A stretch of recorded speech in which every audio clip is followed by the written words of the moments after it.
old master. Talking of which, with me in the studio, the former England manager, Glenn Hoddle, who gave an 18-year-old, Michael Owen, his international debut. Good to see you both. Didn't do badly for you in the end. It didn't do bad, did it?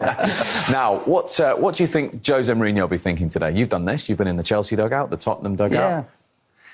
It'd be lying if it wouldn't be a bit strange for him, I must say. I mean, he's done it already. It's not like he's coming back first time he's going to be facing a Chelsea side, but there's a special, rivalry between Tottenham and Chelsea. There really is.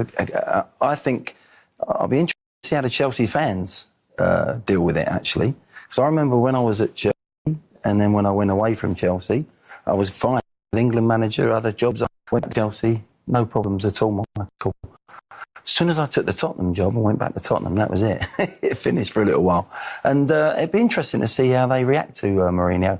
He'll cut off from that. He's got a job to do. He's got 3 points to win. But, I think he's professional enough and he's experienced enough. It won't affect him. He'll just be desperate to get those 3 points. And your former England teammate, Frank Lampard, will be relishing this against his old manager, won't he?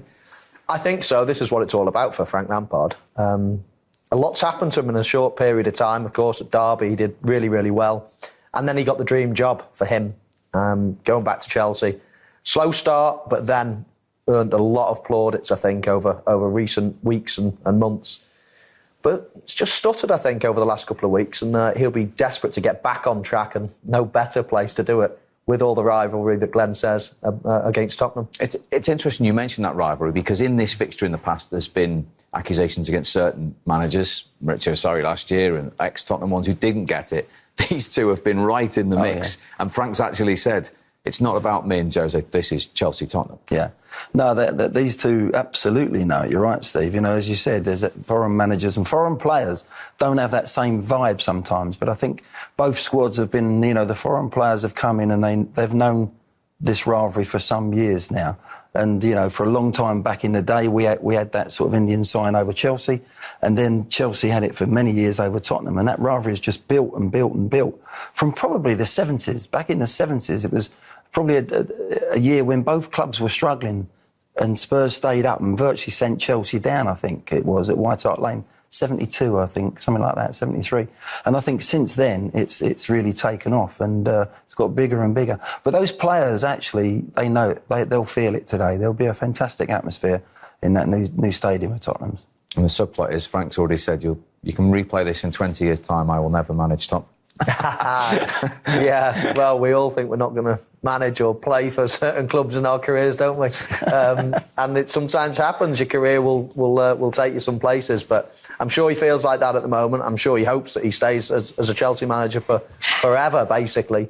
But as Jose Mourinho, one of the greatest managers of all time, will vouch for, there's sackings, there's ups, there's downs in a career. It's how you bounce back as well. So who knows where Frank will end up in his career, but he's certainly had a good start so far. Let's just remind ourselves where Spurs were when Jose Mourinho walked through the door. Not in a good place is the answer. They were in 14th place with 14 points. 12 points from a possible 15 later, barring that defeat at Old Trafford.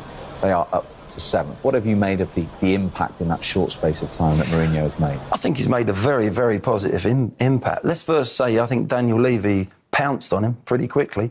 He knew there was a few clubs that could be sniffing round for Mourinho, and I think he made the decision very quickly, precise, and did it at the right time, and has given him extra time to get those points on the board. He has changed Tottenham.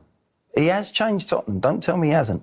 They're a much more direct side. They go from back to front a lot quicker, and he's changed some subtle things that we might look at today when we come round to that game. He's making sure that there's almost 5 stay at the back when they're on the attack, and he lets the 5 go with Aurier going forward. So straight away, there's no goal kicks. There's no short goal kicks like there was under Pochettino, really expansive playing. He's gone more direct. Whether that's a trend that he's going to keep against the better teams all the way, through his career at Tottenham, I don't know. I think he'll probably change it a little bit. But certainly they have changed a little bit different the way they're playing. But they've still got enough goals, enough possession in the opponent's half. It's almost like, I've said it for many years, there's a way of playing now, and everyone seems to want to play that way. You're passing out now, the 6-yard, the goal kick can stay inside the 18-yard box.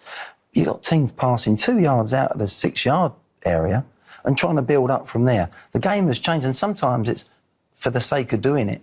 Mourinho has had nothing to do with that. He's gone, goalkeeper, you're putting it in their half, and at the end of the day, it's working out for them. It really is. From a Chelsea point of view, you touched on the form. As I say, the last Chelsea manager to lose 3 consecutive league games was Jose Mourinho. Are you looking for a bit of courage and character from Lampard's team today?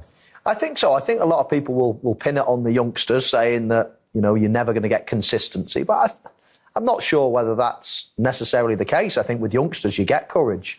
I know in my career, I was at my most courageous when I was 17, 18, 19. In fact, I lost courage later on in my career when you start thinking a little bit more. So I don't necessarily buy that argument. Yes, their performances might be a little bit inconsistent, but I certainly think some of these youngsters have got the courage to play. And they're going to need it today. You know, going to a really good stadium, hostile atmosphere. You know, when your back's to the wall, this is when you need to put in a performance.